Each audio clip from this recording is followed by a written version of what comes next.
لو انت عندك زرع كتير كده زيي بنسمد ازاي؟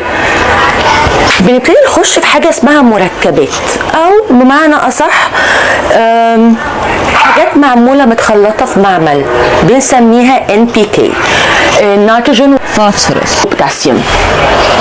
دول بقى بيبقوا ايه؟ بيبقوا عاملين زي كده، يعني مثلا دوت فيه نيتروجين بس، وفي حاجات بيبقى فيها التسميد متوازن زي النيتروجين والبوتاسيوم وبيبقى الثلاثه موجودين فيها 19 19 19 او 20 و20 و20. لما بنحطه بيبقى مكتوب على العبوه نفسها التعليمات، انا محتاج كام جرام على كام لتر ميه، وبحطها في ميه وبدوبها.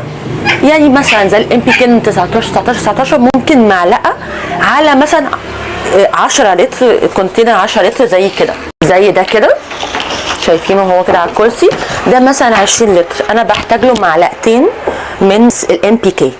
اوكي، لكن لو انتوا ازازه صغيره ممكن تحطوا ربع معلقه او نص معلقه، لو عندكم مثلا 5 أو 6 زرعات.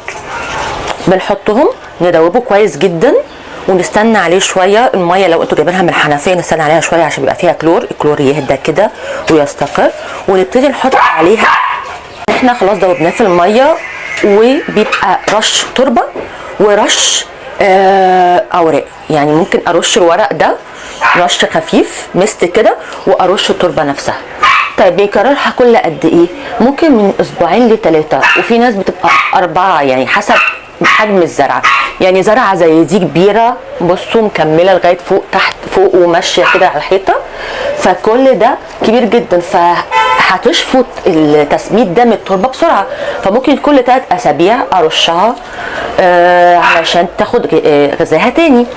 ممكن لو انا عندي نبته صغيره زي دي كده، بصوا لسه اول اسبوع او اسبوعين، لما تكمل مثلا 4 5 أسابيع او مرشها مره واستنى عليها شهر مثلا او شهر ونص وارشها تاني حسب حجم الزرع، لان هي بتمص من بالجذور بتاعتها من التربه، فهي لو حجمها صغير هتاخد وقت كبير عبال ما تخلص التسميد اللي هو الMPK من التربه. ده اول حاجه. ده لو يعني البيزك اللي هو